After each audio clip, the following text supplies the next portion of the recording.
Hello जी। Hello जी। क्या हाल चाल है सभी के? क्या हाल चाल है? क्या हाल चाल है? आज आज नया साल का शुभारंभ हुआ है। आज 1 जैन आ गई है, हमारी 1 जैन आ चुकी है। 2026 में हम एंटर कर चुके हैं। हम 2026 में हम एंटर कर चुके हैं। 2026 में आज हम एंटर कर चुके हैं।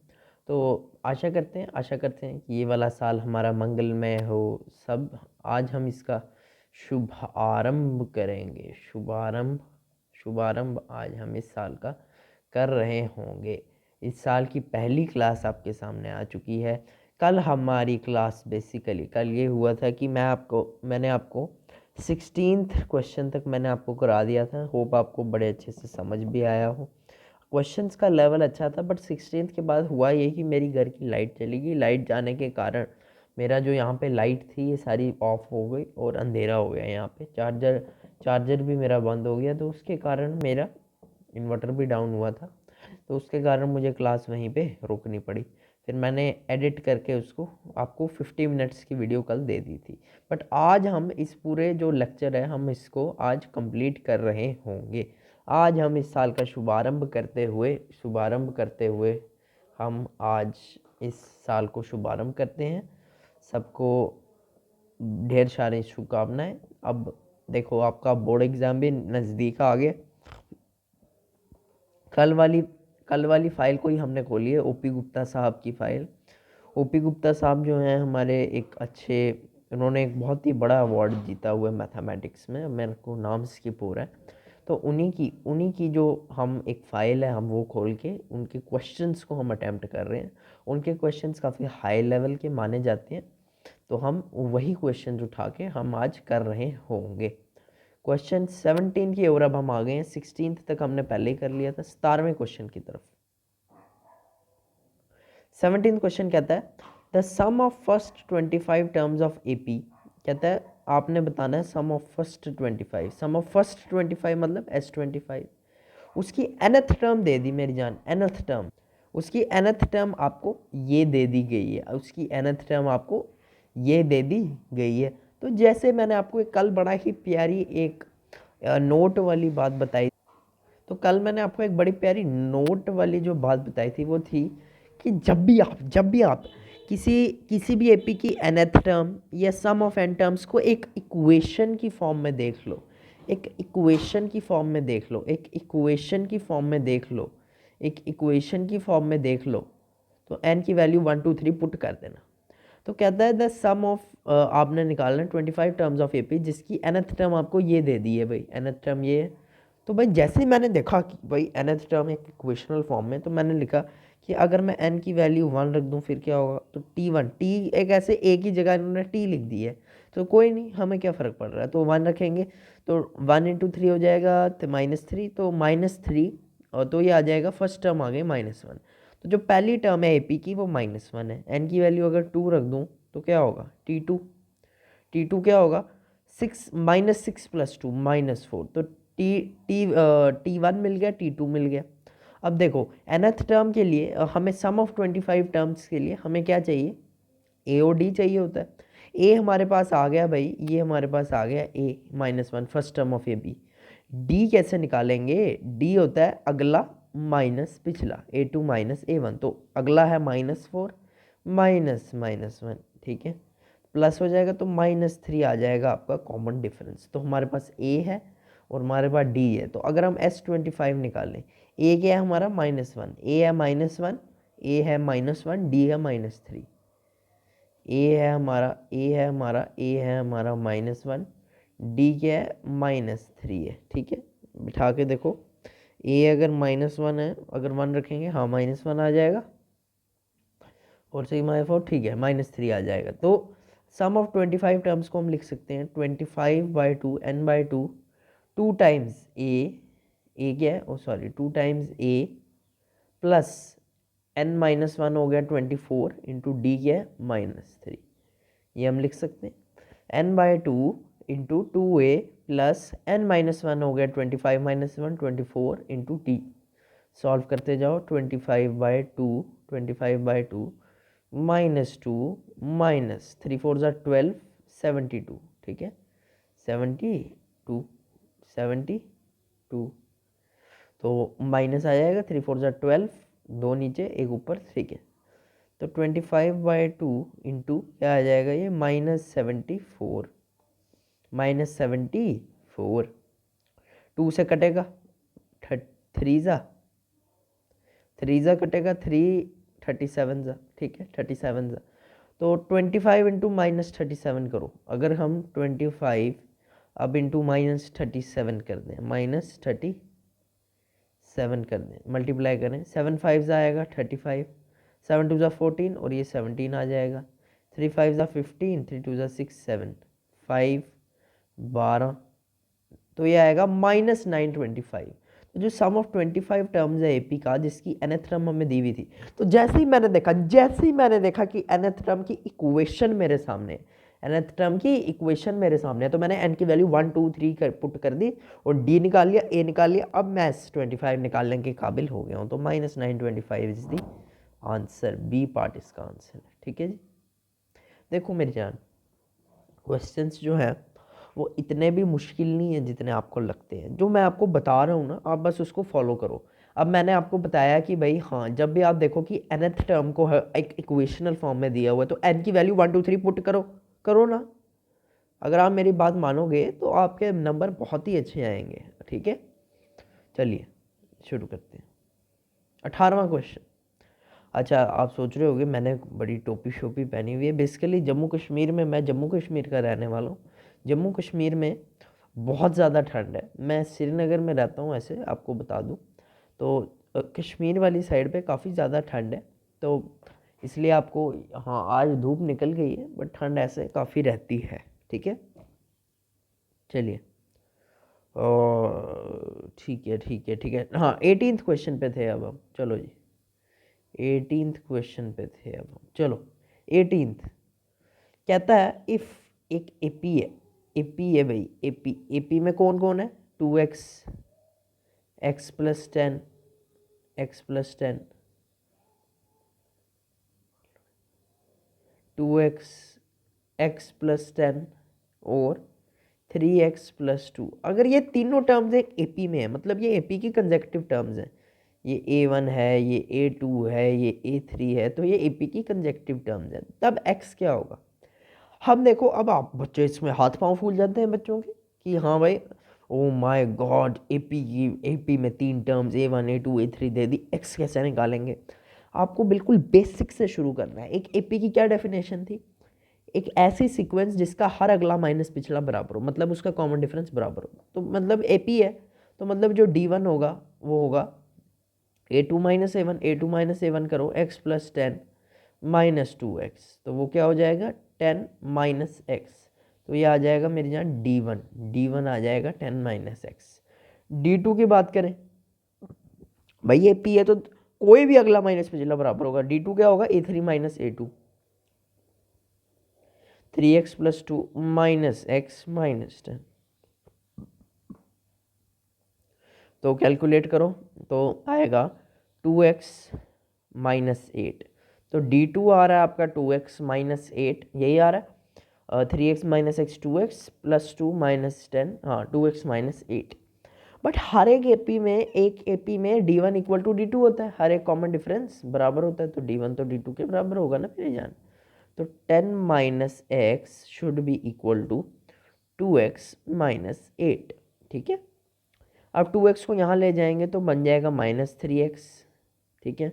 10 को वहाँ ले जाएंगे तो बन जाएगा -18, तो x की वैल्यू आ जाएगी 6, 3 6 18, x की वैल्यू आ गई 6। तो मैंने क्या किया, मुझे बोला 3 टर्म्स एपी में है, तो मेरे दिमाग में टंग करके घंटी बजी कि एपी में है तो कॉमन डिफरेंस, तो हर एक कॉमन डिफरेंस बराबर होगा, तो मैंने वो लिख दिया और आंसर आ गया। तो क्या आ रहा था, 6 आ रहा था x की वैल्यू, ठीक है जी। चलो अब 19th क्वेश्चन पे आ जाते हैं। ये जो ओपी गुप्ता सर की जो फाइल है, ये आप डाउनलोड कर सकते हैं scribit.com से। आपको बस गूगल पे या क्रोम पे जाके सिर्फ ये लिखना है कि AP class 10 extra MCQ questions, तो इसलिए आपको टॉप रिकमेंडेशन जो आएगी वो स्क्रिबिड के ऊपर, स्क्रिबिड ये है SCRIBD, स्क्रिबिड, इस पे आपको ये पूरी PDF यहाँ पे मिल जाएगी। अगर आप इस पर लॉगिन करेंगे तो आपको ये डाउनलोड करने को भी मिल सकती है, ठीक है, डाउनलोड करने को भी आप ले सकते हैं ये, ठीक है। देखो मेरी जान, अगर मैं आपको डिस्क्रिप्शन में ही हर चीज़ दे दूंगा ना, मुझे पता है कि अगर मैं आपको डिस्क्रिप्शन में ही हर चीज़ दे दूंगा ना, तुम्हें मेहनत करना नहीं आएगी। तुम गूगल पे सर्च करोगे, तुम्हारे हाथ चलेंगे, तो अगर तुम्हारा मन हुआ पढ़ने का, अगर मैं डिस्क्रिप्शन में देखूंगा तुम बोलोगे हाँ यार कल करेंगे आराम से, दे तो दिया मास्टर ने। नहीं, तुम खुद ढूंढो, निकालो, और तुम्हें फिर वो ढूंढने का एक मतलब एक्साइटमेंट होता है ना आदमी को, थोड़ी जिज्ञासा टाइप होती है, थोड़ी सी इंक्विजिटिवनेस होती है आदमी में, है ना। अब कौन सा क्वेश्चन है? 19th question. 19th कहता है फर्स्ट टर्म एक एपी की है 6, एपी की the first term of an AP is 6 और उसका कॉमन डिफरेंस 5 है, कॉमन डिफरेंस 5 है। ये क्या है, लल्लू सा सवाल है। तो बताओ उसकी 8th टर्म क्या होगी? क्या पूछ रहा है? 8, 8 क्या होगा? a plus 7d। ए पता है तुम्हें, डी पता है, पुट करो यार। ये क्या है यार 35, ये क्या है यार, ये नहीं, मज़ा नहीं आया। 41 आंसर बी पार्ट आंसर है, ठीक है जी, B part answer. 20th question पे आए। अगर एक एपी में, हाँ ये it is a very good question, बहुत ही लंबा क्वेश्चन है और थोड़ा सा बड़ा क्वेश्चन है। ये सीबीएसई को अक्सर बड़ा पसंद आता है, सीबीएसई को ये काफ़ी ज़्यादा पसंद है। ये जो क्वेश्चन है सीबीएसई को बहुत पसंद है। कौन सा है, कहाँ गया क्वेश्चन नंबर, कौन सा गया?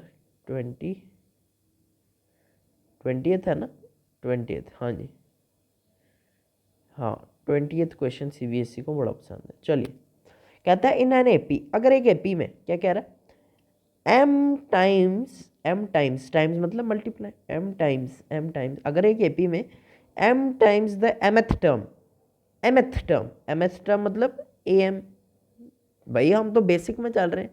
M times the mth term is equal मतलब कि बराबर है, किसके बराबर? N times the nth term, n times the mth term, oh sorry nth term बोल रहा है, nth term, n times the nth term, ठीक है। हमें बताना है कि फिर m प्लस nth टर्म क्या है। कह रहा है ए m प्लस n क्या होगा, m प्लस nth, तो जो भी nth में होता है हम उसको a प्लस m के नीचे, a plus m plus n का क्या मतलब है, मतलब कि m प्लस nth टर्म का क्या मतलब है, a plus m plus n minus 1 into D. हमें इसकी वैल्यू बतानी है, इसकी वैल्यू बतानी है। यही हुआ ना, अगर ये इसको मैं n लिख दूँ तो ये n यहाँ आएगा, a plus n minus 1 into D, ठीक है, ऐसे ही होगा, है ना, ऐसे ही होगा। तो m प्लस nth टर्म होगी a प्लस m, हमें इसकी वैल्यू बतानी है इस चीज़ की। तो हमें ये रिलेशन दिया हुआ है और ये हमसे टू प्रूव करना है, इसकी वैल्यू बतानी है, या टू फाइंड लिख दो, टू प्रूव करना है हमें ये, तो टू प्रूव करना है हमें ये, और ये गिवन है, ये आपको गिवन है। देखो हमें एपी में पता होना चाहिए कि हमें गिवन क्या है और हमें करना क्या है, ठीक है। अब हमें इसकी वैल्यू निकालनी है।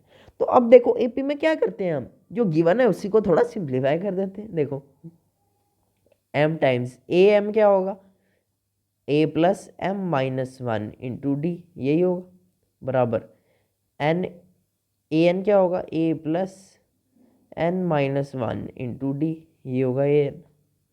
अगर और सॉल्व करें इसको तो अंदर ही अंदर सॉल्व कर देते हैं, A plus M D minus D, ये हो जाएगा, plus equal to N, A plus N D minus D, ये होगा, ठीक है, ठीक है, ठीक है। मैं थोड़ी सी जगह ले लेता हूँ, रुको, ठीक है, यही होगा, ये होगा। एम को अंदर ले लेते हैं, एम को अंदर लेंगे तो बनेगा m a plus m square d minus m d, और ये किसके बराबर है, एन को भी अंदर ले ले, एन ए plus n square d minus d का स्क्वायर, ये हमारे पास आ गया।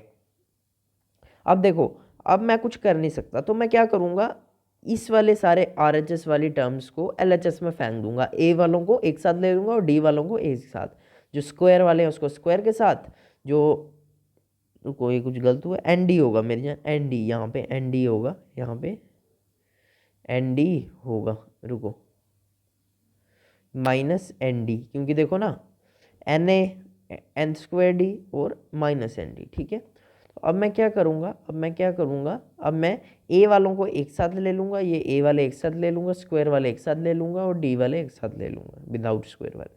तो ए वालों को एक साथ लें, सबको LHS में फेंक दो, m a minus n a को वहाँ भेज दिया, plus m square d minus N square d, square वाले को भी वहाँ भेज दिया, माइनस एम डी, ये माइनस था तो वहाँ पे जाके प्लस हो जाएगा और पूरा बराबर 0 हो जाएगा। ठीक है जी, इसको याद रखना, इसको याद रख लो कहीं पे।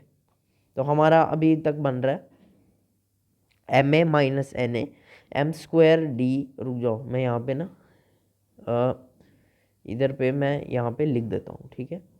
तो m a minus n A plus m square d minus N square d minus m d plus N D बराबर 0, ये आ रहा है भाई। इसको ख़त्म कर दूँ, अब देखो, अब मैं यहाँ पे ये लिख देता हूँ एम ए, देखो m a minus n A plus m square d minus N square d plus M D minus N D बराबर 0। ठीक है, अब अगर मैं यहाँ पे देखूँ तो ए कॉमन आ रहा है, ए को कॉमन ले लिया जाए, ए को कॉमन लेंगे तो एम माइनस एन अंदर आ जाएगा।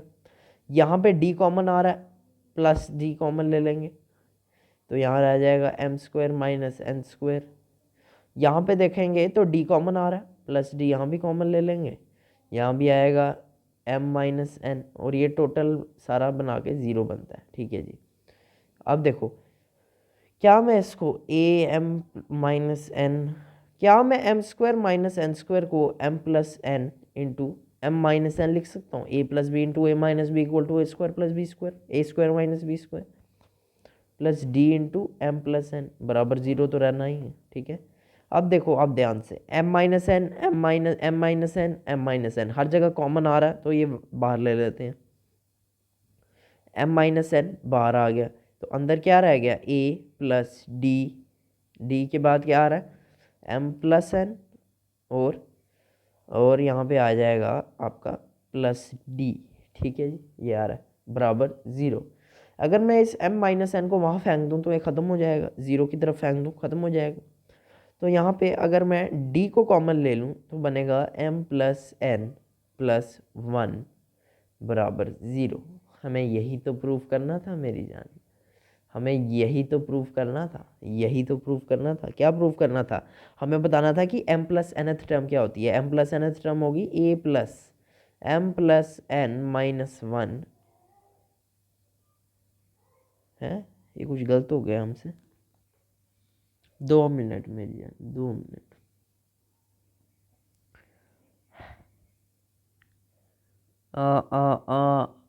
उतारने में कहीं पे गलती हो गई है। हाँ जी, ये माइनस एम डी था मेरी जान, यहाँ पे देखो माइनस एम डी था ये, हाँ हमने यहाँ पे गलती कर दी है एक बहुत बड़ी। ये यहाँ पे क्या था, ये यहाँ पे था, ये यहाँ पे माइनस था, हाँ तो हमने कॉमन लेने में गलती कर दी है। ये यहाँ पे माइनस था और यहाँ पे प्लस था, तो हमें माइनस डी कॉमन लेना था तभी एम माइनस एन बनेगा। ठीक है जी, तो हमें क्या करना था, माइनस डी कॉमन लेना था, तो माइनस डी को हमें कॉमन लेना था, तो और कोई ख़ास गलती है नहीं।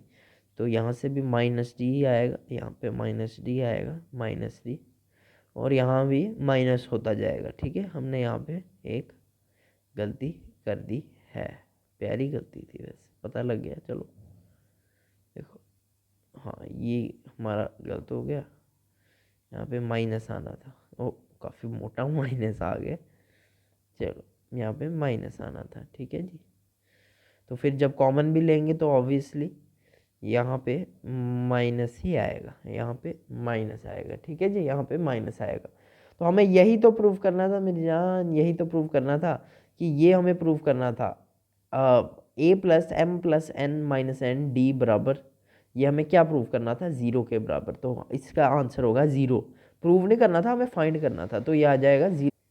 तो हमने प्रूव कर दिया कि भाई m प्लस nth टर्म जो है ए एम प्लस एन जो होगा वो किसके बराबर होगा, वो जो होगा वो बराबर होगा आपका 0 के बराबर होगा। ये हमने प्रूव कर दिया, तो इसका आंसर ए होगा।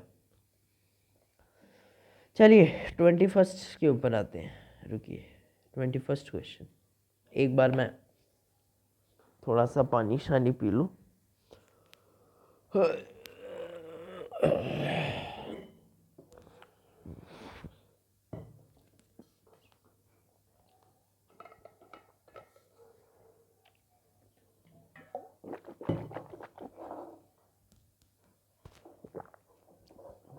अच्छा, कुछ बच्चे मेरी एज भी पूछते हैं, तो मैं अभी मैं फर्स्ट ईयर में हूँ कॉलेज के। तो मैं बेसिकली अभी 22 इयर्स का हुआ हूँ इस साल। हाँ जी, 22 इयर्स का हुआ हूँ। और मैं ऐसे ही मैं पढ़ाना चाहता था, शुरू से थोड़ा सा था मेरे को पढ़ाने का।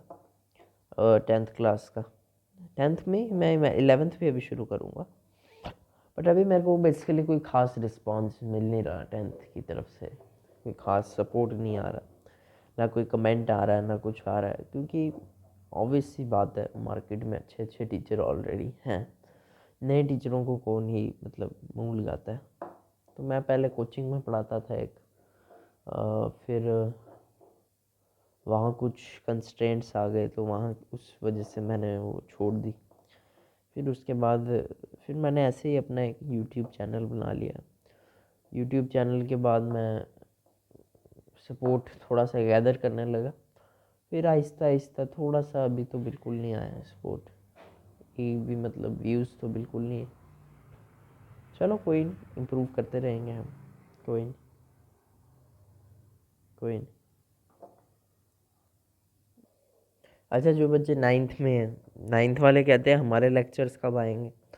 तो 9th वाले एक बार मेरे को ना अपना बता दो, क्योंकि 9th के जो बोर्ड तो होते नहीं, ऑब्वियसली स्कूल एग्ज़ाम्स होते हैं, और वो फेब में नहीं है, वो मार्च वाले मंथ में। तो एक बार आप ना मुझे बताओ कि आपको कौन कौन से चैप्टर्स चाहिए। तो ऑब्वियस सी बात है कि मैं यहाँ पे पूरे चैप्टर्स 9th के कवर नहीं करा पाऊँगा। मैं आपको साइंस और अभी मैथ्स एट प्रेजेंट पढ़ा रहा हूँ। अभी एसएसटी का मैं पढ़ा सकता हूँ आपको, अगर आप चाहो तो। स्पेशली हिस्ट्री में तो मेरे को काफ़ी ज़्यादा वो है एक्सपीरियंस, तो हिस्ट्री में पढ़ा लूँगा। हाँ, पॉलिटी भी हम पढ़ा सकते हैं, और मतलब एसएसटी पढ़ा सकता हूँ मैं इफ़ यू वांट। तो बट अभी मेजर फोकस मेरा साइंस और मैथ्स पे रहेगा। जिसको ये चीज़ें समझ नहीं आ रही एसएसटी की, क्योंकि बेस्ट टीचर ऑलरेडी यूट्यूब पे अवेलेबल हैं। तो एसएसटी आई डोंट थिंक कि ज़्यादा ज़रूरत है। हाँ, फिर भी अगर इफ़ यू वांट क्वेश्चन की प्रैक्टिस चाहिए, तो मैं बेसिकली मैं पढ़ाने में ज़्यादा, क्योंकि देखो जैन आ गया, बच्चे मैक्सिमम बच्चों का सिलेबस 80% बच्चों का सिलेबस अभी तक हो गया होगा, या उन्होंने टच कर लिया होगा, थोड़े बहुत हाथ पैर मार लिए होंगे, और सिलेबस वो कंप्लीट करने की कगार पर होंगे। तो इसलिए अभी मैं पढ़ा के आपका टाइम वेस्ट नहीं करूँगा, मैं ज़्यादा से ज़्यादा आपको क्वेश्चंस कराने की कोशिश कर रहा हूँ। अब जैसे कार्बन एंड कंपाउंड था, उसके मैंने 3 लेक्चर लिए, डेढ़ एक 3 घंटे के। उसमें हमने 6 क्वेश्चन प्रैक्टिस किए हैं। कोई मेरे ख्याल से 4 साल के हमने पीवाई की उसमें प्रैक्टिस कर ली है, CNC के कार्बन एंड कंपाउंड के, मतलब अच्छे लेवल के कार्बन एंड कंपाउंड के क्वेश्चन, जिसमें 2021-22 में तो ज़्यादा क्वेश्चन कार्बन एंड कंपाउंड से आए नहीं थे। बट इस साल एक्सपेक्टेड है कि पेपर थोड़ा सा स्लाइटली टफ पर साइड पे आ सकता है, प्रोबेबिलिटी है इस साल की प्रोबेबिलिटी है कि इस बार थोड़ा सा पेपर टफ आए। तो जो मेजर टफ टॉपिक्स हैं केमिस्ट्री में एक ही चैप्टर है जो मेरे को लगता है कि जिसमें थोड़ी और प्रैक्टिस की नीड है। एक नहीं, मतलब 2 चैप्टर्स कह सकते हैं। एक तो मेटल्स और नॉन मेटल्स वाला चैप्टर, जिसमें मेटलर्जी एक इम्पॉर्टेंट चीज़ है, और एक कार्बन एंड कंपाउंड, जिसमें बच्चे की पकड़ मजबूत होनी चाहिए। बट केमिस्ट्री स्कोरिंग, एक्चुअली आप स्कोर अच्छे से कर सकते हैं। बायोलॉजी भी कुछ एक्सटेंड तक स्कोरिंग है। Heredity is the only chapter which I think कि वहाँ पे बच्चों के नंबर कटते हैं वहाँ पे नंबर। रिप्रोडक्शन वाला भी ठीक है चैप्टर, थेरेटिकल चैप्टर है। और इन्वायरमेंट बच्चे इग्नोर करते हैं, इसलिए उनका 5 नंबर का एक क्वेश्चन जो आता है उससे वो रह जाता है। फिजिक्स आई थिंक कि इलेक्ट्रिसिटी इज़ द मेन, जो लास्ट के 2 चैप्टर हैं, electricity and magnetic effect of electric current. Human आई को छोड़ दो, human I is very easy, human आई कोई भी कर लेगा, ह्यूमन आई से ज़्यादा सवाल आते भी नहीं है। अगर आपका प्री बोर्ड चल रहा है, मैं आपको रिकमेंड करूँगा कि आप फोकस करो। अगर आपने कुछ नहीं पढ़ा अभी तक, अगर कुछ नहीं पढ़ा तो अब आप अपने आप को थोड़ा जगाओ, थोड़ा सा मतलब अब पुश आपको करना पड़ेगा। बट अभी भी अगर आपके सपोज कल परसों प्री बोर्ड है और आपको अभी समझ नहीं आ रहा कि मैं क्या टच करूँ, बायो में मैं बोलूँगा the most important chapter for bio is biology की के फर्स्ट चैप्टर लाइफ प्रोसेसेस, आप पूरा कर सकते हैं इसको। क्योंकि मैक्सिमम बच्चों ने पढ़ा भी होता है, फर्स्ट चैप्टर है, क्योंकि 10th तो सारे जोश के साथ शुरू करते हैं। तो first chapter, second chapter control coordination में अगर आप हार्मोनल सिस्टम को थोड़ा सा, नर्वस तो मेरे ख्याल से सभी बच्चों को आता है, 8th 9th से हम पढ़ रहे हैं। प्लांट का कोऑर्डिनेशन, कंट्रोल कोऑर्डिनेशन और ह्यूमन का एंडोक्राइन ग्लैंड का कोऑर्डिनेशन, ये आप पढ़ के जाओ। और मैं बोलूँगा और बायोलॉजी में तीसरा चैप्टर हेरिडिटी। हेरिडिटी तो ऑफ कोर्स छोटा चैप्टर है, बट अगर आप चाहते हो मैं हेरिडिटी के भी क्वेश्चंस लाऊं, अगले सेशन में हम हेरिडिटी पढ़ेंगे, ठीक है। अगले सेशन में ये वाला करके हम हेरिडिटी पे ऊपर शिफ्ट हो जाएंगे। हेरिडिटी जो है, heredity is a good chapter, वो आप कर सकते हैं। और एनवायरनमेंट भी, उसमें 3 टॉपिक्स आते हैं बेसिकली। मेन आता है ओजोन लेयर का depletion, biodegradable non biodegradable waste भी नहीं पूछा जाता ज़्यादा, बट फिर भी वो तो आप मतलब सोशल स्किल है आपको, आपने एसएसटी में पढ़ा होगा कि how to reduce non bio, EVS में आप पढ़ते आ रहे हैं, वो तो ठीक है। जो मेन आता है उसमें ट्रॉफिक लेवल 10% लॉ आ जाता है, फिर आ जाता है आपका सन कितनी एनर्जी लेता है, ये एमसीक्यू में आ जाता है कि प्लांट कितनी एनर्जी लेता है सन से, तो 1% इसका आंसर होता है। तो मतलब इस टाइप के क्वेश्चन आ जाते हैं हिले डुले हुए। रिप्रोडक्शन एक इंपॉर्टेंट चैप्टर, वो मैं बोलूँगा पढ़ के जाओ। तो मोटा माटी आपको 3 चैप्टर पढ़ के जाने हैं अगर आपने कुछ नहीं पढ़ा बायो में। लाइफ प्रोसेस पढ़ के जाओ, कोऑर्डिनेशन कंट्रोल का वो अपना वो पढ़ के जाओ, प्लांट हार्मोन और ह्यूमन के हार्मोन सारे, और हेरिडिटी तो छोटा सा चैप्टर है वो पढ़ के जाओ। और रिप्रोडक्शन में ए सेक्शुअल रिप्रोडक्शन के एग्जाम्पल, और प्लांट रिप्रोडक्शन सेक्सुअल वाला, और ह्यूमन रिप्रोडक्शन सेक्सुअल वाला, और कॉन्ट्रासेप्टिव मेथड, ये 4 चीज़ों के अराउंड ये रिप्रोडक्शन वाला चैप्टर बेस्ड है, ये पढ़ के जाओ। डायग्राम में बोलूँगा अगर प्री बोर्ड चल रहा है याद मत करो, लेबलिंग याद करो, सिर्फ लेबलिंग याद करो। इस बार लेबलिंग आएगी छड़ी, अगर आप देखोगे बनाने को बहुत ही कम आएगा, रेयर चांस होगा किसी सेट में हो। फिजिक्स में मैं बात करूँगा लाइट पढ़ के जाओ। ह्यूमन आई में जो रिफ्रैक्शन वाला टॉपिक है, कि भाई डिस्पर्शन वाला जो टॉपिक है, प्रिज्म के बाद जो कलरफुल वर्ल्ड वाला टॉपिक है वो पढ़ के जाओ। ह्यूमन आई सबको अभी तक आ ही गई होगी, वो तो ग्लांस एक बार उसको नज़र मार लेना। फिजिक्स आपको पूरी करके जानी पड़ेगी वरना आपसे बनेगा नहीं। इलेक्ट्रिसिटी और magnetic effect of electric current के जो क्वेश्चन आते हैं वो बहुत ही खतरनाक आते हैं, बच्चे हिल जाते हैं उसमें, तो मैं वो कराऊंगा, टेंशन नहीं लेनी। बट अगर आपका प्री बोर्ड आजकल में है तो obviously you can look at those chapters. चलिए शुरू करते हैं 21st question. If the first term of AP is m, देखो कहता है अगर फर्स्ट टर्म एक एपी की एम है, ठीक है जी, कॉमन डिफरेंस अगर एन है, ए दे दिया एन दे दिया, ओ सॉरी फर्स्ट टर्म दे दिया, कॉमन डिफरेंस दे दिया, 10th टर्म क्या होगी, बस क्या ए दे दिया डी दे दिया, तो कंफ्यूज नहीं होना, वेरिएबल दे दिया, सोचो नंबर ही है।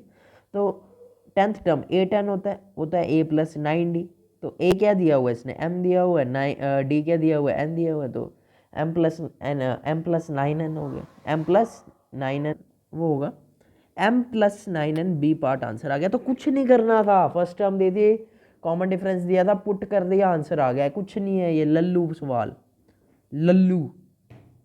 क्वेश्चन नंबर 22 की हो रहा है। 10th टर्म बताओ इस एपी की, क्या क्या क्या क्वेश्चंस दे रहे हैं ये।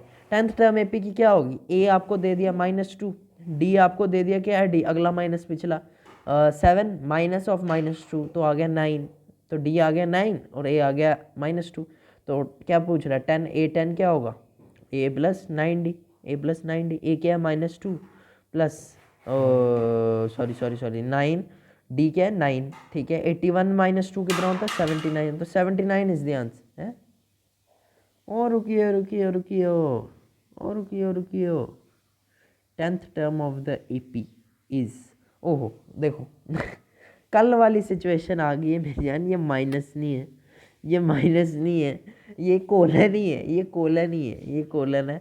हमने फिर से इसको मिस इंटरप्रेट कर लिया, जब भी ये माइनस देखूँ मैं कंफ्यूज हो जाता हूँ। तो ए हमारा 2 ही है, डी हमारा 5 है मेरी जान, ठीक है 5 है। तो जो 10th टर्म होगी वो होगी ए प्लस 9d, ए प्लस 9d, 2 + 45 हो गया, 47 इज द आंसर, 47 आ गया, ए पार्ट आ गया, ए पार्ट। क्वेश्चन 23 कहता है इस एपी की कौन सी टर्म, जब भी आप देखो कौन सी टर्म, कैसी टर्म, कितनी टर्म, वो वाली टर्म, कैसी term, let nth term, let nth term, कोई सी भी टर्म, एक एपी की कोई सी भी टर्म, दुनिया जहां की कोई सी भी term, which term, nth term, क्या मान लेते हैं कि जो nth टर्म है ए एन जो है वो है -81, कहता है कौन सी टर्म इस एपी की -81 है। देखो ये फिर से मेरी जान ये कोलन नहीं है ना, ये कोलन है, नेगेटिव नहीं है। ओपी गुप्ता सर को मैं रिक्वेस्ट करूंगा कि इस कोलन की जगह एक सेमी कोलन, 2 बिंदुएं भी साथ में लगा दी हैं, ठीक है। इस एपी की कौन सी टर्म -81 है, तो मान लेते हैं nth टर्म जो है -81 है। तो देखते हैं कौन सी टर्म होगी, जो n की वैल्यू आएगी वही टर्म होगी, n-1 into d equal to -81। A क्या है 21 प्लस n-1 इंटू डी क्या है, जो आपने कहा ना वो भैया जी को सुनाई दिया, क्या भैया जी का डोर बंद था नहीं खुला था, जो आपने कहा प्रीति मैं पापा को सुनाऊंगा, वो कह रहे हैं क्या बातें कर रही है तू, चल साइड। अब तो मैंने डोर भी बंद कर दिया। हाँ आप मुझे इससे अच्छा करवाना चाहते हैं ना? हाँ मज़ा है। अच्छा मेरा भी कर दे बंद, क्या? मेरा दरवाज़ा बंद कर, तो मैं अभी वॉशरूम बंद पोछा लगा के जा रही हूँ, तो जल्दी कर यहाँ पे, तो 1 मिनट ना। चुप रहा अब थोड़ी देर फिर।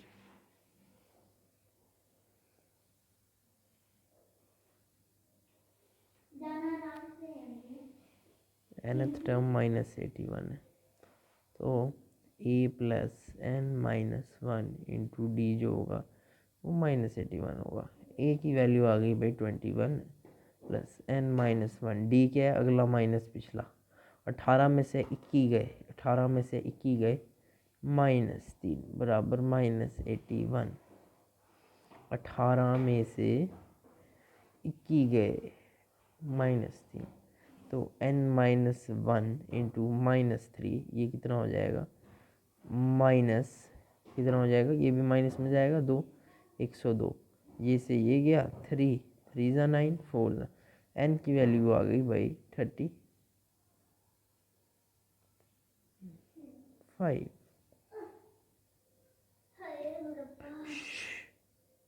रब को बाहर जाके याद करना, यहाँ नहीं करना है, रुक जाओ।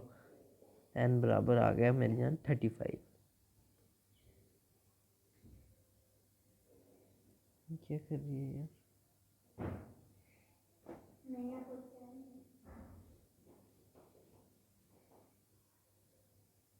अभी तो कह रही थी कि तो पोछा तो लगा ही नहीं सकती नीचे में।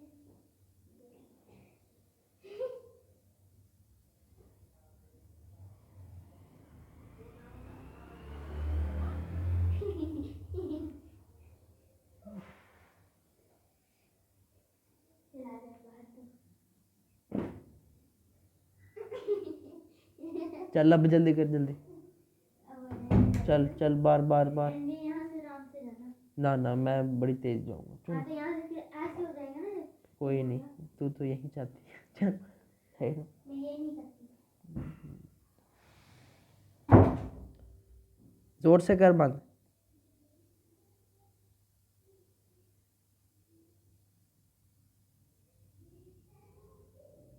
हाँ जी, तो मैं कह रहा था हमें कहता है कि जो 10th term of the AP है, जो 10th टर्म वो बेसिकली थोड़ा सा कि वो क्या कहते हैं क्या बोलते हैं, जो वॉशरूम था मेरा उसमें बेसिकली पानी का लीकेज हो गया था।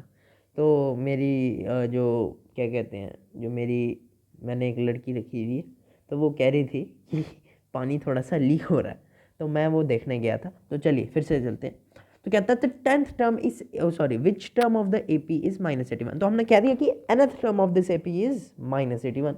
तो जो nth टर्म ऑफ एपी होगी वही होगी मेरी जान -81। तो nth टर्म होगी -81। तो इसको खोला, ए की वैल्यू डाली, डी की वैल्यू डाली, एन की वैल्यू आ गई 35। तो सी इज द आंसर। ठीक है जी। कहता है how many 2 digit numbers are divisible by 3। कितने 2 डिजिट नंबर, कितने ऐसे 2 डिजिट नंबर मेरे जान होते कौन कितने हैं? 10 से स्टार्ट हो जाते हैं और 99 तक चल पड़ते हैं, है ना। तो डिविजिबल बाय 3 कितने होंगे इसमें से? डिविजिबल बाय 3 कितने होंगे?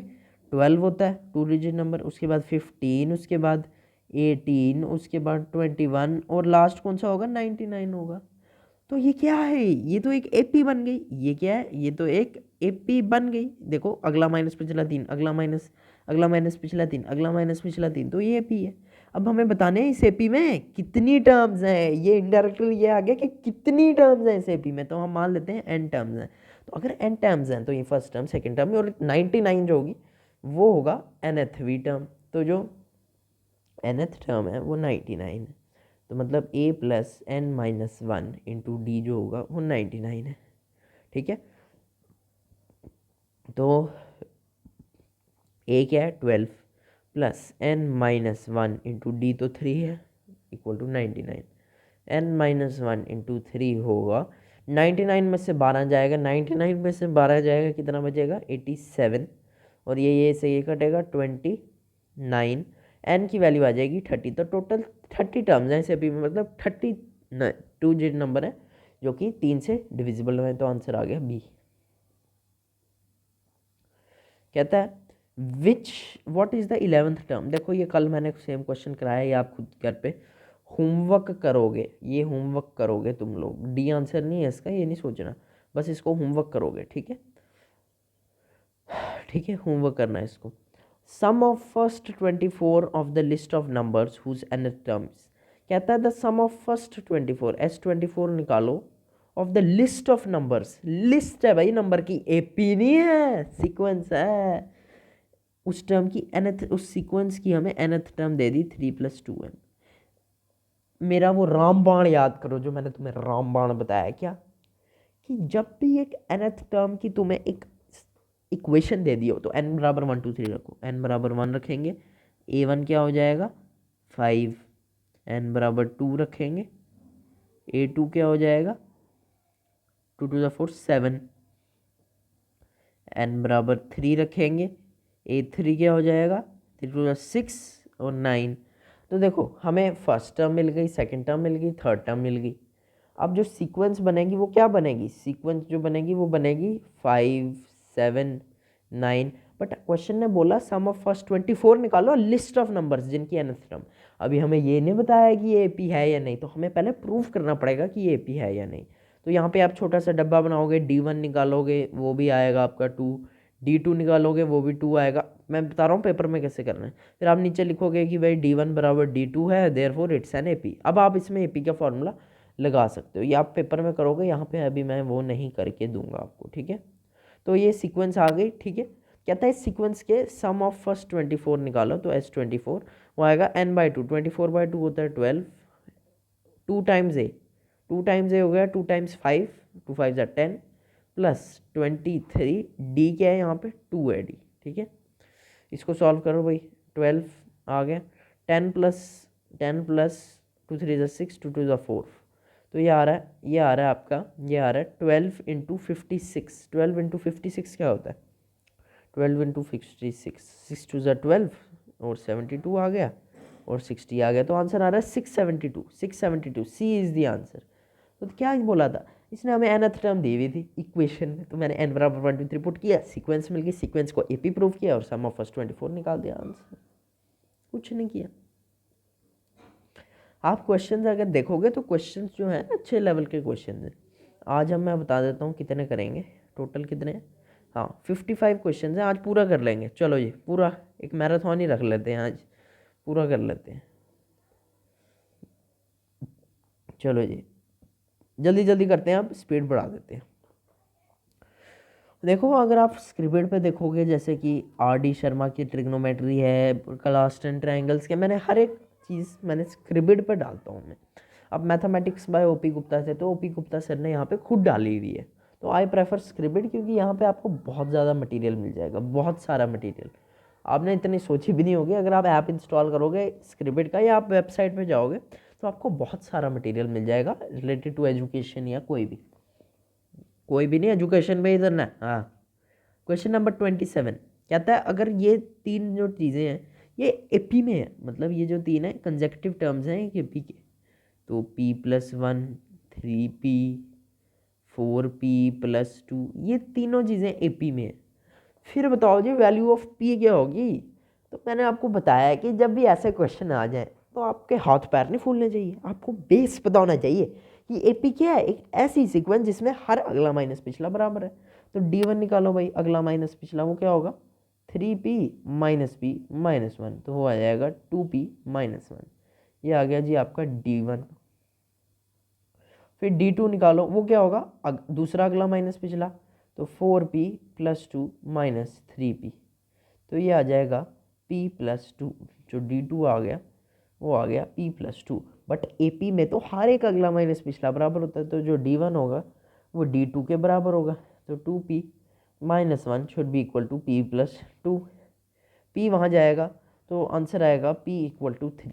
ठीक है, सॉल्व करके p=3 आएगा। तो हमने क्या किया, हमने बस बेसिक जो चीज़ थी वो यूज़ करी, कि भाई एपी में डी बराबर होता है। ठीक है, अब थोड़े ना अच्छे लेवल के मैं क्वेश्चंस ला रहा हूँ। ठीक है, ये अर्थमेटिक मीन के क्वेश्चंस आ गए हैं। ठीक है जी, क्वेश्चन नंबर 28, इफ a की पावर n+1 प्लस b की पावर n+1 बाय a की पावर n प्लस b की power n is the arithmetic mean between a and b। अच्छा जी, अच्छा जी, ये तो बड़े हाई लेवल का क्वेश्चन आ गया भाई, मज़ा आएगा करने में। आओ मैं थोड़ा सा अपना कुर्सी की पेटी बांध दूँ। कहता है बारी कोई नहीं है, मतलब आसान सा क्वेश्चन है, बट मेरे को लगता नहीं आपने अगर स्टैटिस्टिक्स पढ़ा हो फिर भी नहीं आपसे होगा, क्योंकि ये 11th क्लास का क्वेश्चन है। इफ़ a की पावर n+1 प्लस b की power n+1 by a n plus b की पावर n अर्थमेटिक मीन है। मीन का क्या मतलब होता है, एवरेज होता है मीन, तो मीन है बिटवीन ए एंड बी। ये नहीं होगा भाई आपसे, ये नहीं है, ये आपके आउट ऑफ सिलेबस हो गया। ICSE बोर्ड वालों को ये कराता हूँ मैं। चलो, सम ऑफ ऑल इवन नंबर्स, ये आपके सिलेबस में है और ये बड़ा ही इंटरेस्टिंग सा क्वेश्चन है। ठीक है, कहता है sum of all even numbers between 100 to 200। 100 से 200 के बीच की बात चल रही है, बीच की बात, बीच की। देखो एक होता है सम ऑफ इवन नंबर, अगर ये पूछता sum of even number from 100 to 200, but इसने पूछा है बिटवीन 200 to 200। ठीक, इसने पूछा है एक होता है से 100 से 200 तक, और एक होता है 100 और 200 के बीच में, 100 और 200 के बीच में। तो जब बिटवीन आ जाए तो हम 100 और 200 को, लास्ट के जो उसने दो रेंज बताई है, हम उसको कंसिडर नहीं करते। फ्रॉम में हम दोनों को कंसिडर करते हैं। ठीक है जी, ठीक है, क्योंकि ये 100 से, आप 100 से शुरू कर रहे हो, वो है बिटवीन 100 और 200 के बीच वाले नंबर। ये मेरी जान लैंग्वेज का खेल है, बस लैंग्वेज का खेल है और कुछ खेल नहीं है यहाँ पे जोल, कि भाई 100 और 200 के बीच में सम छोड़ो, पहले तो बताएंगे इवन नंबर कौन कौन से हैं। तो 100 और 200 के बीच में, तो 100 और 200 के बीच में जो सीक्वेंस बनेगी इवन नंबर की वो बनेगी 102, एक इवन नंबर है, फिर उसके बाद 104 आएगा, फिर 106 आएगा, और लास्ट इवन नंबर कौन सा होगा, 200 नहीं मेरी जान, 198 होगा। ठीक है, 198 होगा। तो ये क्या है कि एपी है, क्योंकि देखो अगला माइनस पिछला 2, अगला माइनस पिछला 2, तो हाँ ये एक एपी है। तो हमें चाहिए कि सम ऑफ ऑल इवन नंबर्स। ठीक है, तो सम ऑफ पहले तो पता करना पड़ेगा भाई कि कितने इवन नंबर्स हैं बिटवीन 100 से 200, फिर हम उन्हीं का सम निकालेंगे ना। भाई अगर आपको किसी भी चीज़ का सम निकालना है पता तो करो कितने नंबर है। तो मान लेते हैं यहाँ पे n टर्म्स हैं, n टर्म्स हैं इस पूरी AP में, तो ये एक AP है क्योंकि इसमें अगला माइनस पिछला बराबर है, ये आप एग्जाम में लिखोगे। तो अगर n टर्म्स हैं तो लास्ट वाली कौन सी टर्म है, nthवीं टर्म।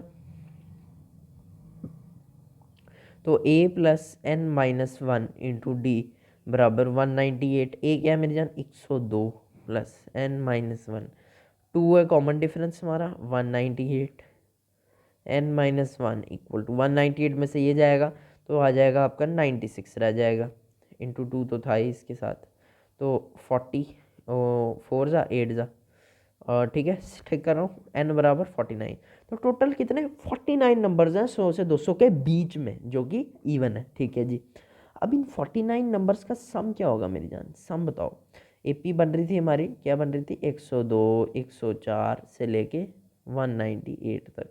तो अब सम ऑफ 49 की बात करें तो वो होगा 49/2 n/2।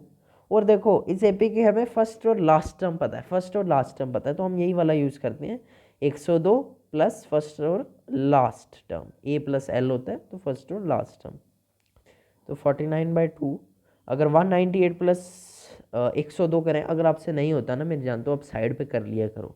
अगर ऐसे मैं बताऊं तो 300 होगा, बट अगर आपसे नहीं होता, फॉर चांस नहीं होगा, तो कोई नहीं, वेरीफाई कर लो, क्योंकि आपको देखो पेपर में आपकी बेइज्जती होगी कि भाई मैं छोटी सी कैलकुलेशन भी साइड में कर रहा हूँ, कोई सेंस नहीं बनाता।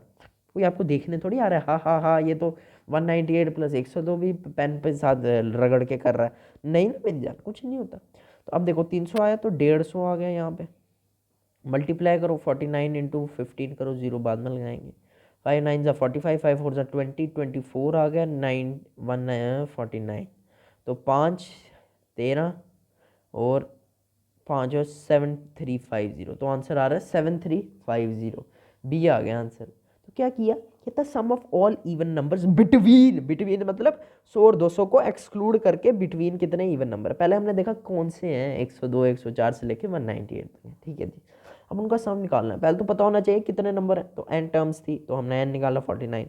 अब उन n का सम 49 का सम क्या होगा, उस S49 लगा दिया मेरी जान, ठीक है। ये था एक अच्छा क्वेश्चन, क्योंकि इसके अंदर 2 स्टेप्स इन्वॉल्व थे। एक तो आपको EP बनानी थी, उसमें आपको इन दोनों को इंक्लूड नहीं करना था, ये था फर्स्ट स्टेप। सेकंड स्टेप था AP बना के आपको उसमें n निकालना था कितने टर्म्स हैं, फिर आपको S ऑफ n करना था, सम ऑफ n टर्म्स करना था, और आपका आंसर आ जाता है, ठीक है जी। ये हो गया कॉमन डिफरेंस ऑफ AP, जिसकी जनरल टर्म देखो मेरी जान, जनरल टर्म जैसे दिख जाए एक इक्वेशनल फॉर्म में, कुछ नहीं इधर उधर की सोचनी, कुछ नहीं, ये नहीं कि हाथ पैर फूल रहे, ना जी ना, ना जी ना। जनरल टर्म जैसे ही दिख दी, n की वैल्यू क्या पुट करोगे 1, तो आ जाएगा A1 बराबर 3, n की वैल्यू 2 पुट करी कितना आ गया A2, A2 की क्या वैल्यू आ गई 2 पुट करी तो 2 टू 4 और 5 आ गई, n की वैल्यू 3 पुट करी तो A3 कितना आ गया 7 आ गया। तो अब आपको एक पूरी AP मिल गई है, एक AP पूरी आपको मिल चुकी है, 3 5 7 एंड सो ऑन। कहता है इसका कॉमन डिफरेंस निकालो, क्या होगा 5 - 3 2 आंसर है भाई, देखो कितना आसान हो जाता है, देखा। अच्छा अब कह रहा है number of terms in an AP, कितनी टर्म्स, तो मान लेते हैं n टर्म्स, और जो 59 होगा वो nthवीं टर्म होगी, ये आप घर पे कर लेना होमवर्क। हाँ जी, ओ सॉरी, हाँ क्या कह रहा था मैं, question 32 is also very good question, also very good question. ऐसा क्वेश्चन आपने कहीं देखा नहीं होगा। क्वेश्चन जनरली आता है what is the first negative term, first positive वाला नहीं आता, तो बच्चों के मतलब मुश्किल नहीं है, थोड़ा सा सॉरी, थोड़ा सा डिफरेंट है, ठीक है। 32 कहता है द पहली पॉजिटिव टर्म ऑफ AP, एक AP आपको दे दी है, नेगेटिव AP है, -11 -8 -5 ऐसे सो ऑन। तो कहता है इसकी फर्स्ट नेगेटिव टर्म कौन सी होगी, फर्स्ट पॉजिटिव टर्म कौन सी होगी, ओ भाई ठंड है अरे। तो फर्स्ट पॉजिटिव टर्म कौन सी होगी, तो मान लेते हैं भाई nth होगी, कौन सी फर्स्ट पॉजिटिव, तो मैंने मान लिया let nth term be first positive term, ठीक है, पहली पॉजिटिव टर्म nth टर्म है। तो अगर nth टर्म फर्स्ट पॉजिटिव है तो पॉजिटिव चीज़ें जो होती हैं ज़ीरो से बड़ी होती है मेरी जान, है ना, ज़ीरो से बड़ी होगी फिर वो, ठीक है। तो मतलब a plus N minus one into जो d होगा वो बड़ा होगा ज़ीरो से। Oh sorry sorry sorry sorry, फिर से कर लेते हैं, कोई नहीं, कोई प्रॉब्लम नहीं मेरी जान। फर्स्ट पॉजिटिव टर्म इस एपी की ढूंढनी थी। अगर एक एपी की फर्स्ट पॉजिटिव टर्म है तो हमने मान ली भाई nth टर्म जो है वो फर्स्ट पॉजिटिव टर्म है, तो जो nth होगी अगर वो पॉजिटिव है तो बड़ी होगी ज़ीरो से, ठीक है, समझ गए। a plus N minus one into d जो होगा वो बड़ा होगा ज़ीरो से। a क्या है इस एपी का? -11 plus N minus one. D क्या है? डी क्या है? डी डी डी होता है अगला माइनस पिछला, -8 प्लस 11 हो जाएगा, 11 माइनस 8 कितना होता है? 3 होता है, तो डी आ रहा है 3, शुड बी ग्रेटर देन 0, ठीक है। -11 को वहाँ भेज देते हैं, n minus one into three is greater than 11 हो जाएगा, +11, तो n की वैल्यू n माइनस वन आ जाएगा आपका ग्रेटर देन 3 को नीचे भेज देते हैं, ठीक है, तो ये नीचे चला गया, ठीक है। तो n माइनस वन जब वहाँ जाएगा तो हो जाएगा 11/3 + 1, तो n should be greater than 14/3। 14/3 को हम लिख सकते हैं, क्या लिख सकते हैं? लिखो 14/3 को, क्या लिखोगे? 4 ज़ा 12, 20 आ गया, 4.6, तो n should be greater than 4.6। तो n जो होगा, n क्या होता है? कॉन्सेवी टर्म, कॉन्सेवी टर्म, n को क्या होगा? कॉन्सेवी टर्म होगी। तो देखते हैं कौन सी टर्म होगी भाई, देखते हैं कौन सी टर्म। तो जो टर्म होती है वो हमेशा पॉजिटिव होती है ना, हमेशा पॉजिटिव होती है और नेचुरल नंबर होती है, तो पॉइंट्स में तो वो हो नहीं सकती। तो n should be greater than 4.6, तो 4.6 से जस्ट बड़ा नेचुरल नंबर कौन सा है? 5 है, तो n should be equal to 5, n should be equal to 5। तो जो फिफ्थ टर्म है इस एपी की, ये जो इस एपी की फिफ्थ टर्म है वो इसकी पहली पॉजिटिव टर्म है, बट क्वेश्चन इसकी पोजीशन नहीं पूछ रहा, वो ये नहीं कह रहा विच टर्म, वो कह रहा है फर्स्ट पॉजिटिव टर्म है क्या, पोजीशन नहीं, वैल्यू पूछ रहा है वो। तो a5 निकालना है और क्या करना है, a5 क्या होगा? a प्लस 4d, a क्या है मेरी जान? -11 प्लस 4 टाइम डी क्या है? 3, तो 3 4 ज़ा 12, तो 1 आ रहा है आंसर। तो a5 जो फिफ्थ टर्म जो फर्स्ट पॉजिटिव टर्म है वो 1 है, तो 20 दिया आंसर। यार ये एंड वाले जो क्वेश्चन है ये मैंने बड़ी बार करा दिए, फोर्थ टर्म फ्रॉम एंड, यहाँ से इसको फोर्थ चाहिए, एपी को ऐसे पकड़ो और इसको घुमा दो, तो इसको अब ऐसे करके लिख दो 35:2 8 5 और 2। अब ये एरो भी घूम जाएगा, तो इसको पहले से फर्स्ट फोर्थ टर्म चाहिए, A4 निकालो, इस एपी का डी चेंज हो जाएगा, ठीक है, ये कर देना। ये एक ठीक टाइप का क्वेश्चन है, ये करा देता हूँ। कहता था 11th term of n 11th and 13th term, दो टर्म्स दे दी, एक 11th टर्म दे दी इसने 35 और एक 13th टर्म दे दी इसने 41। एक एपी थी, उसकी 11वीं पोजीशन पे जो टर्म थी वो थी 35 और 13वीं पोजीशन पे 41। कहता है उसका डी क्या है, डी निकालो। देखो जब भी ऐसे क्वेश्चन आए इन दोनों को सिंप्लीफाई करो, जो गिवन है उसको सिंप्लीफाई करो, डी अवश्य आएगा, ठीक है, सिंप्लीफाई करो करो उसको कि a प्लस 10d बराबर 35, ये आ गई जी फर्स्ट इक्वेशन ए ओ डी में, ए ओ डी में फर्स्ट इक्वेशन। इसको करोगे a प्लस 12d बराबर 41, ये आ गई जी सेकंड इक्वेशन ए ओ डी में, फर्स्ट इक्वेशन सेकंड इक्वेशन। अब इन दोनों को सॉल्व करोगे ए और डी मिल जाएगा। तो अगर मैं ये वाली इक्वेशन पकड़ूँ, a प्लस 12d बराबर 41 और a प्लस 10d, एलिमिनेशन लगाते हैं भाई, बराबर 35, तो सब्ट्रैक्ट कर देते हैं दोनों इक्वेशन, a से a कट गया, d चाहिए था हमें, तो ये आ गया 2d इक्वल टू 6, d बराबर 3। तो क्या किया, जो गिवन था उसको खोल दिया, दो इक्वेशन मिली, दोनों को सॉल्व किया, d आ गया 3 के बराबर 3, ठीक है। कहता है इस एपी की नेक्स्ट टर्म, ओ सॉरी, इस एपी की जो नेक्स्ट टर्म है, ये मेरी जान माइनस नहीं है, कोलन है तो इस एपी की, एपी क्या है? एपी है हमारी √8, √18, √32, ये हमारी क्या है? ये चल रही है हमारी एपी, एक एपी है ये, एपी है, ठीक है। कहता है इसकी नेक्स्ट टर्म क्या होगी, नेक्स्ट टर्म क्या होती है एक एपी की? बस उसकी ये वाली प्रीवियस टर्म है, एक डी डाल दो, तो हमें डी निकालना है मेरी जान। अगर मैं √8 को देखो, क्या मैं √8 को 2√2 लिख सकता हूँ? क्या मैं √18 को 3√2 लिख सकता हूँ? लिख सकता हूँ। ये अगर आपको नहीं आता तो सीखो। 18 है, √18, उसको मैं 18 को कैसे लिख सकते हैं? 2 9 ज़ा 18, 3 3 ज़ा 9, 3 1 ज़ा 3। तो √18 को मैं 2 इंटू 3 इंटू 3 लिख सकता हूँ। तो √18 को मैं 3 का स्क्वायर इंटू 2 लिख सकता हूँ। ये जो रूट होता है इंडिविजुअली दोनों पे चलता है, अगर दोनों मल्टीप्लाई में है तो 3 का स्क्वायर इंटू √2 हो जाएगा। स्क्वायर से रूट कटता है तो 3√2 आ जाएगा। तो ऐसे ये बन जाता है, ठीक है। आहिस्ता आहिस्ता आपको प्रैक्टिस हो जाएगी तो आप खुद ही बना लोगे। ये मैं हटा देता हूँ। तो 32 क्या होता है मेरी जान? 32 होता है 16 8 8 4√2 होता है, ठीक है। 4 रूट होता है, ठीक है, 4√2। तो देखो फर्स्ट टर्म को मैं ऐसे लिख सकता हूँ, सेकंड टर्म को ऐसे लिख सकता हूँ, थर्ड टर्म इस एपी को ऐसे लिख सकता हूँ। तो डी क्या होगा मेरी जान? a2 minus a1। a2 minus a1 क्या है? √2। 3√2 माइनस 2√2 √2। तो जो फोर्थ टर्म होगी वो क्या होगी? 4√2 में √2 डाल दो तो 5√2। 5√2 को कैसे लिख सकता हूँ? देखो इसको सॉल्व करने का भी एक तरीका होता है। सपोज 5√2 है, इसको क्या करते हैं, जो चीज़ बाहर है उसका स्क्वायर कर देते हैं, 5 का स्क्वायर आ गया 25, और इंटू ये जो 2 है इसको इसके साथ मल्टीप्लाई कर जाते हैं तो √50 बन जाता है ये, ठीक है। √50 बन जाता है। ये मैंने आपको ऐसे सिखा दिया, बट आंसर हमारे ऐसे ही दिए हुए हैं कि 5√2, हाँ ऐसे ही दिया हुआ, तो 5√2 आंसर आएगा। अगर आपने इसको खोलना है, सपोज 5√2 है, सपोज ये है 2√2, इसको कैसे खोलोगे?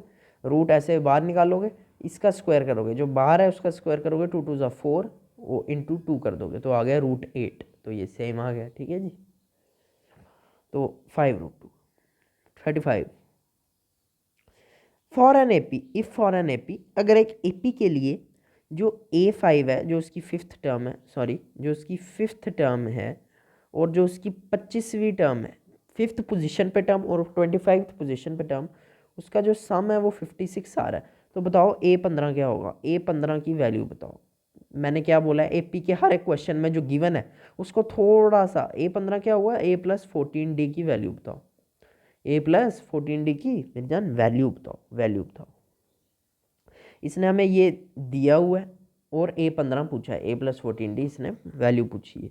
तो क्या करूँगा, जो गिवन है उसको सिंप्लीफाई करूँगा। तो ये क्या आएगा? A+4D, A5 ऐसे लिख सकता हूँ, प्लस A+24D बराबर 56। A प्लस ए क्या आ गया? 2A, प्लस ये आ गया 28D बराबर 56। 2 कॉमन ले लें तो A+14D, 2 कॉमन लिया हुआ है, बराबर 56। तो 2 2 ज़ा 4, 8 ज़ा 16, तो A+14D बराबर 28। A+14D मिल गया। हा हा हा हा। तो A+14D बराबर 28, मतलब कि A जो 15 है उसे 28 के नाम से जाना जाएगा। तो A15 is equal to 28, a part. देखो आप क्वेश्चंस कितने इजी हैं, बस गिवन को खोलते जाओ आंसर आ जाता है ना। यही तो है एपी की ब्यूटीफुल नेचर। ब्यूटीफुल है बड़ा एपी, एपी हमारा बड़ा ब्यूटीफुल है भाई, ब्यूटीफुल एपी।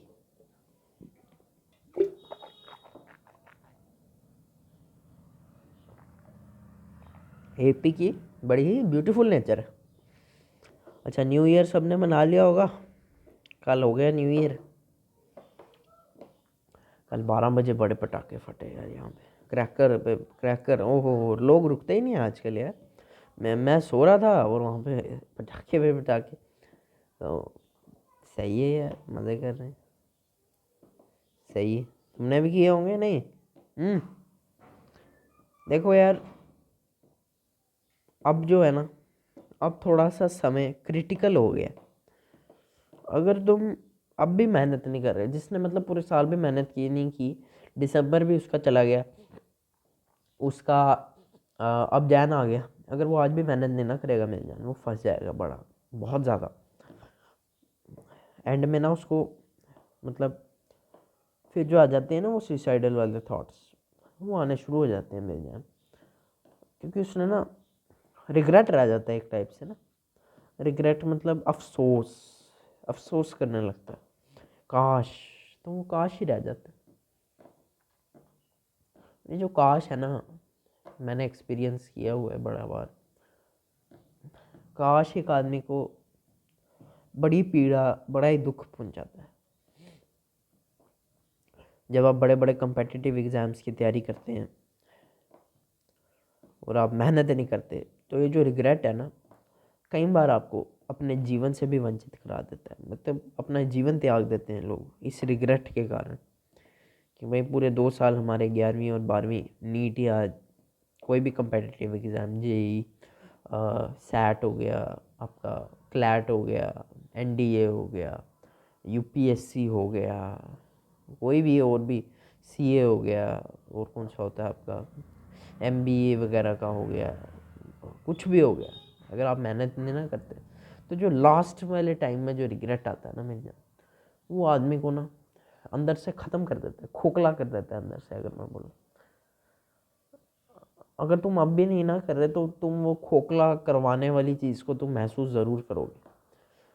अगर तुम देखो, मैं अब ये बोलना नहीं चाहता कुछ ज़्यादा इस बारे पे, क्योंकि फिर मैं बोलूँगा तो तुम लोग बुरा भी तो मान जाते हो ना, फिर क्या बोलूँगा मैं, ज़्यादा बोलो फिर तुम लोग कहते हो ना जी ना, सर बकवास है। हाँ, मैं देखता हूँ ना टीचर्स को नीचे, देखो अगर तुम मैक्सिमम टीचर्स जो यूट्यूब पे पढ़ाते हैं, कोई भी टीचर जो है वो अपना 100% लगाता है, कोई भी, चाहे वो कोई भी टीचर है, कोई भी जो इस यूट्यूब वाले प्लेटफॉर्म पे जो पढ़ा रहा है, वो अपना 100% लगाता है। हर एक टीचर, हर एक, मैं किसी भी टीचर को बुरा नहीं कहता, क्योंकि जो यूट्यूब पे पढ़ाता है ना मेरी जान, वो अपना 100% लगाता है। कुछ नहीं भी लगाते होंगे, एक्सक्लूड करो उन परसेंटेजेस को, बट जितने भी तुम टीचर्स देख रहे हो जो मेहनत कराते हैं तुम्हें, जो रात दिन तुम्हारे साथ लगे रहते हैं, वो अपना 100% देते हैं।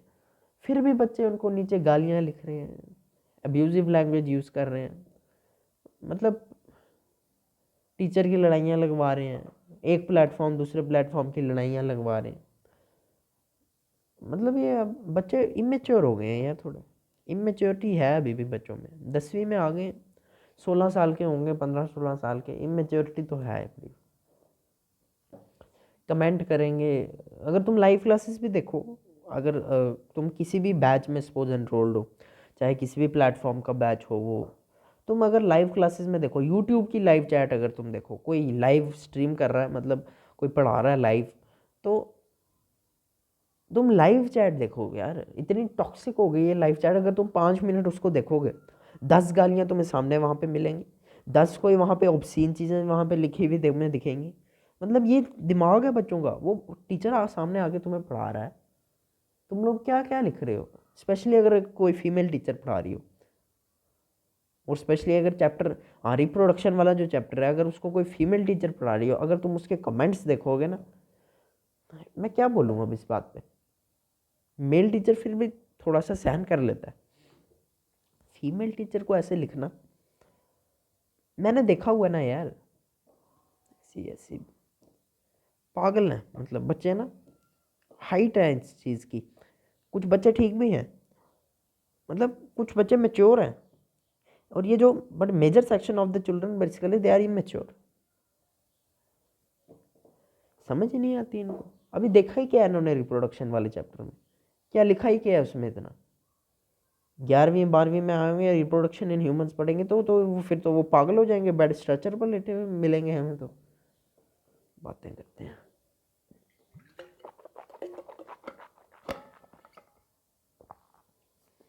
रिप्रोडक्शन में बैरियर मेथड में कॉन्डम पढ़ लेते हैं, तो इनकी देखो, इनकी इमोजी इमोजी बनने शुरू हो जाते हैं इनके, डार्क डार्क डार्क। क्या डार्क भाई, क्या डार्क, डार्क।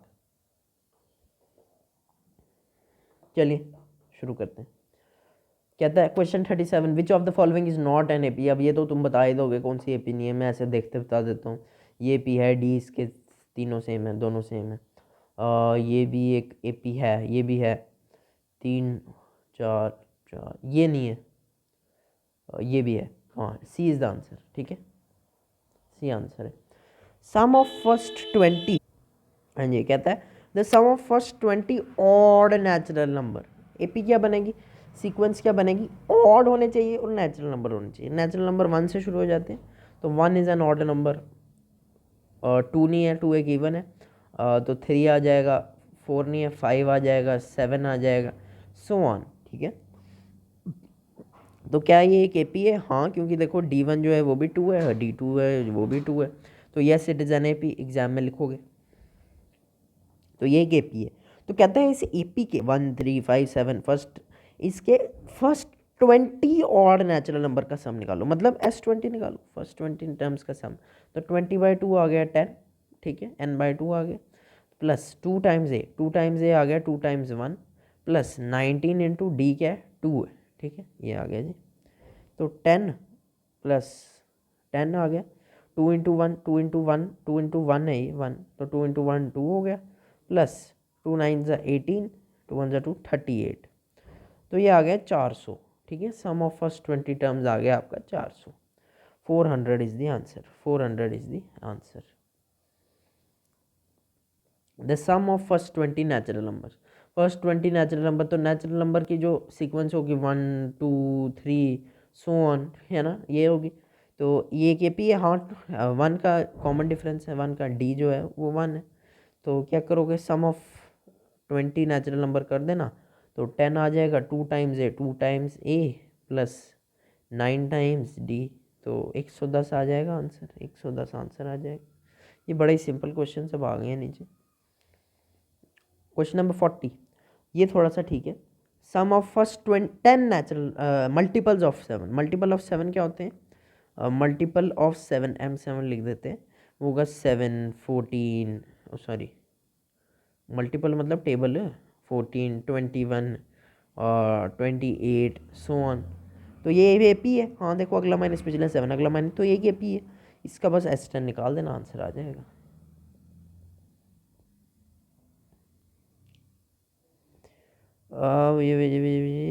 ठीक है जी। हाँ, ये एक मैं कह सकता हूँ थोड़ा सा मतलब इजी है, देख लेते हैं।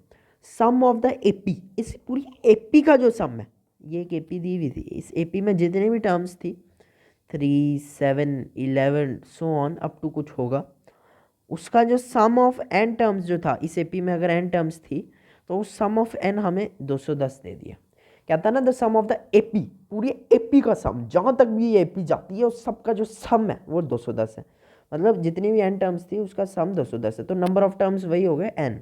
तो यहाँ से हमें पता लगेगा n/2, 2 टाइम्स ए क्या है 3 प्लस n-1 डी क्या है मेरी जान 7 - 3 4 इक्वल टू क्या है 210। ठीक है, तो n/2, 2 3 ज़ा क्या हो गया 6 हो गया, प्लस 4n - 4 इक्वल टू 210 हो गया, n/2 4n plus 6 - 4 2 equal to 210 हो गया।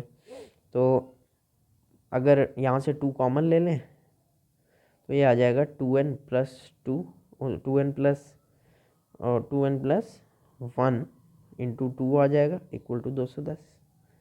ये से ये कटा, तो यहाँ पे एक आपके पास क्वाड्रेटिक इक्वेशन आ रही होगी कि भाई 2n² माइनस n माइनस 210 बराबर 0।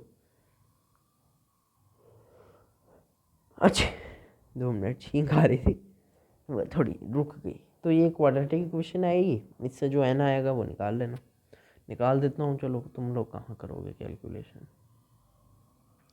210 2 ज़ा 105 करो यार, 30 100 नहीं 3 से नहीं कटेगा, हाँ 3 से कट जाएगा, 30 3 ज़ा 9 5, ठीक है 7 और 5, तो क्या जोड़ी मिलाओ, जोड़ी बनाओ, इन सब की जोड़ी मिलाओ, 15 और भाई 3 ना n बनाना है, 4 और 12 ना,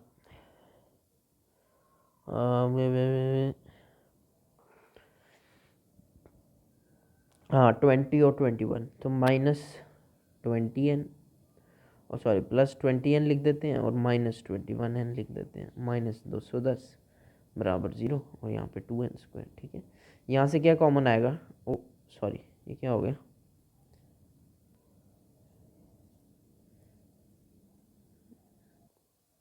हाँ जी, वो पता नहीं क्या हो गया था। तो हमारे पास क्वाड्रेटिक इक्वेशन थी 2n² माइनस n माइनस 210 बराबर 0 थी। हाँ, हम इससे n की वैल्यू निकाल रहे थे, तो यही मैं सॉल्व करा रहा था आपको। तो इसका आंसर आना था 2n² minus 20n plus 20n minus 21n minus 210 बराबर 0। 2n हम कॉमन ले लेते हैं तो n आ जाता है और प्लस 10 आ जाता है, ठीक है। माइनस 21 कॉमन ले ले, n प्लस 10 यहाँ भी कॉमन आ जाता है बराबर 0। तो n या तो आएगा आपका 10 या तो n आएगा आपका 21/2। ऐसी टर्म्स तो हो नहीं सकती भाई, फ्रैक्शन में क्यों तो टर्म्स होती हैं, तो 10 टर्म आंसर होगा। तो कौन सा क्वेश्चन था भाई? 10 टर्म्स इसका आंसर होगा, 10 टर्म्स इसका आंसर होगा, ठीक है। 10 आंसर है इसका, ठीक है। 10 एक आंसर है, ठीक है जी। अब ये तो 42 तो तुम कर लोगे, ये नहीं मैं करा रहा। ये भी कर लोगे, ये भी नहीं मैं करा रहा, बड़ा आसान है। Which term? हाँ, 44th is a good question, 44th is a good question. हाँ, हम हाई गए हैं, वी आर हाफ वे 40। हाँ जी, तो हम क्या कर रहे थे, क्वेश्चन नंबर 47 की ओर अब हम आ चुके थे। कहता है इन एन एपी, अगर एक एपी में द थर्ड टर्म, जो थर्ड टर्म है A3, वो क्या है, 4 टाइम्स है किसके, फर्स्ट टर्म के। फर्स्ट टर्म ए होती है, और जो और कहता है जो सिक्स्थ टर्म है A6 है, जो वो 17 है। फर्स्ट टर्म निकालनी है, बस आसान सा सवाल है। कहता है the third term is 4 times. दो रिलेशन दे दिए, बस उनको खोलते जाओ, आंसर आ जाएगा। A3 क्या होता है, A प्लस 2D बराबर 4A, तो 2D बराबर 3A, ठीक है। तो D की क्या वैल्यू आ रही है मैंने जान, D की वैल्यू आ रही है 3A/2। ये हमें D in terms of A मिल गया। A6 को क्या मैं A प्लस 5D बोल सकता हूँ, ठीक है। अब सब्सटीट्यूट करूँ अगर मैं D की वैल्यू 3A/2 को, तो A प्लस 5 यहाँ डाल दूँ, 3A/2 इक्वल टू 17, ठीक है, 17। तो अगर मैं मल्टीप्लाई करूँ तो A प्लस 5 3 ज़ा 15/2A इक्वल टू 17, ठीक है जी, ठीक है, ठीक है, ठीक है, ठीक चल रहा है। तो अब क्या करूँ, अब यहाँ इसको ले आते हैं, तो एलसीएम लूँगा तो आएगा ऊपर 17A, 17 आ जाएगा, बाय 2 बराबर 17, 17 से 17 कहता है तो A की वैल्यू आ गई 2। तो the first term is 2, first term is 2, A part. क्या किया, बस जो गिवन था उसको खोलते गए, डी की वैल्यू सब्सटीट्यूट की, आंसर आ गया। कहता है the sum of first N natural numbers. First N natural numbers का सम क्या होता है, नेचुरल नंबर की जो सीक्वेंस होती है 1 2 3, और ये कह रहा है अप टू एन। तो sum of first N natural number, S N कह रहा है, ये एपी में है तो ठीक है, तो होगा n/2, 2 टाइम्स ए तो 1 ही है, प्लस n-1, डी क्या होता है 1 ही है, चलो जी। फिर ये आ जाएगा n/2 इंटू 2-1 प्लस n ही आ जाएगा, तो ये आ जाएगा n/2 n प्लस 1। तो ये आ जाएगा n into n plus 1/2, n into n plus 1/2। और फर्स्ट 14 नेचुरल नंबर, अब देखो हमें यहाँ पे सॉल्व भी करने की ज़रूरत नहीं है। देखो यहाँ पे तो फर्स्ट 14 नेचुरल नंबर का तो दिया ही नहीं है, ठीक है। और यहाँ पे फर्स्ट n भी नहीं दिया हुआ, यहाँ पे 14 वाला पहले दे दिया बट पूछा बाद में है, तो A is the correct answer, ठीक है जी। ये थोड़ा ट्रिकी हो गया। कहता है इफ़ T10 ऐसे लिखा है A10 माइनस A5 बराबर 200 है, तो बताओ कॉमन डिफरेंस क्या होगा। यार अब इतना तो तुम लोग सॉल्व कर सकते हो, खोलते जाओ, सिंप्लीफाई करना है मेरी जान, बस सिंप्लीफाई। -A-4D बराबर 200, ठीक है। देख A से A कटा तो 5D, तो D की वैल्यू आ गई 40, 40 इज द D, 40 40, ठीक है। क्वेश्चन 51 पे आओ। 51 is a good question. If the sides of the right triangle are in an AP, अगर एक राइट ट्रायंगल है, राइट ट्रायंगल है, एक राइट ट्रायंगल है, थोड़ा ट्रिग्नोमेट्री वाला सवाल है। अगर एक राइट ट्रायंगल है और उसकी साइड जो है कि एपी में है, तो एपी में होंगी, मतलब अगर एक साइड ए है तो दूसरी तीनों साइड जो है एक एपी में है, तो दूसरी होगी ए प्लस डी और तीसरी हो सकती है ए प्लस टू डी हो। ठीक है जी, तीनों टाइम एपी में।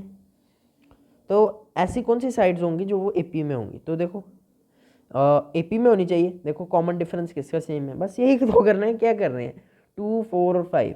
देखो यहाँ 4 माइनस 2 D2 आ रहा है और 5 माइनस 4 D1 आ रहा है, तो this is not an AP. 3 4 5 1 2 3 2 3 5 2 3 5 तो हो सकता है। देखो यहाँ भी कॉमन डिफरेंस सेम आ रहा है, 3 माइनस 2 1 होता है और 5 माइनस 3 2 होता है, तो ये भी नहीं है, तो ये कट गया और ये कट गया, इन दोनों में से रह गए, क्योंकि इसका डी दोनों जगह 1 आ रहा है, इसका भी 1 आ रहा है। अब देखो कौन सा पीजीटी को फॉलो करता है, पाइथागोरस थ्योरम को कौन सा फॉलो करता है, क्योंकि राइट ट्रायंगल है, पीजीटी इज नेसेसरी। 3 4 5 करूँ तो जो लॉन्गेस्ट साइड होगी वो होगी हमारी हाइपोटेनियस का स्क्वायर, बराबर क्या है वो 3 का स्क्वायर प्लस 4 के स्क्वायर के। देखो ये होता है 25 और 3 का स्क्वायर 9 प्लस 16 ये 25, तो पीजीटी को ये तो फॉलो करता है। 1 2 3 की बात करें तो क्या 3 का स्क्वायर लॉन्गेस्ट है, क्या 2 के स्क्वायर प्लस 1 के स्क्वायर के बराबर है, नहीं है, ये 9 होता है और 9 इज नॉट इक्वल टू 5। ये पीजीटी को फॉलो नहीं करता, तो जो करता है वही होगा।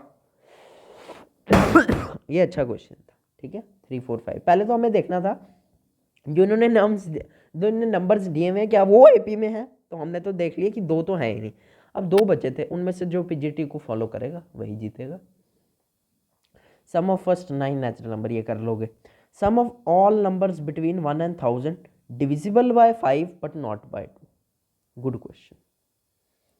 कहता है जितने भी नंबर्स बिटवीन 1 और 1000 है, 1 और 1000 के बीच में जितने भी नंबर्स हैं, बिटवीन है मतलब 1 और 1000 को नहीं लेंगे, जो कि डिविजिबल बाय हैं 5 से बट नॉट बाय 2। तो देखो 5 से कौन से डिविजिबल होते हैं, 1 और 1000 के बीच में एक तो 5 होगा, ठीक है, एक 5 खुद होगा। 10 देखो 5 और 2 दोनों से डिविजिबल है, बट हमें चाहिए नॉट बाय 2।